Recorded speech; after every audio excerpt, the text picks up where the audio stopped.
আমি 5টা টাকা দেন তো। দাঁড়া মাগে, তোর টাকা দিচ্ছি। এ ভাই এমনি করে বউ মারতেছো কে? হ্যাঁ, ওই মাগির বাবা কি করবো? মাগি সারাদিন বসে যায়, এই টা কিনবি, ওই টা কিনবি, সোনা কিনবি, পাউডার কিনবি। আমি কয় টাকা কামাই? হ্যাঁ, 2-4 টাকা চাইলে কি বউ মারতে হবে নি? আমি কয় টাকা কামাই? ওরা এটা ওটা লাগিয়ে থাকে, ওর কত বাহানা। বউ পালতে হলে তো 2-4 টাকা দেয়াই লাগবে। এই তুমি পেশাল ভাই না তো, তুই বাল ফেলতে আইসো রে। তোমার নাকি তুমি যাও সিন, তুমি যাও। বাল ফেলাও গা, যাও। আমার মাতৃ শেষ করে ফেলা দিল, আমার দেহটা শেষ করে, আল্লাহর বিচার করো। এই শালি, কথা কলে গাড়ি ভাড়ালাম কিন্তু।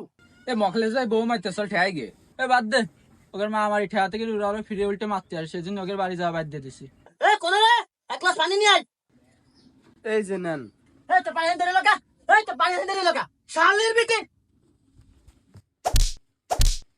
যাইও আমার মাতৃ দেব শেষ করে ফেললো রে, রে যাইও রে।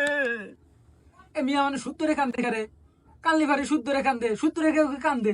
আরে হ, মায়ের মানুষের কৃষির জন্য আমরা সুর করে কান্না লাগবে ক। বউ রাখতে গেলে সপ্তাহে 3 বার মারতে হবে।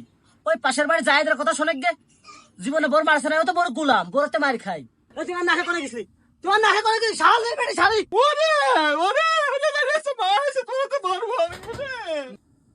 না, শরীর এখন ঢোলা লাগতেছে, যাই শালি বিটি একটু বউটার মারি আসি। আর দিনা করে তাড়াতাড়ি আয়।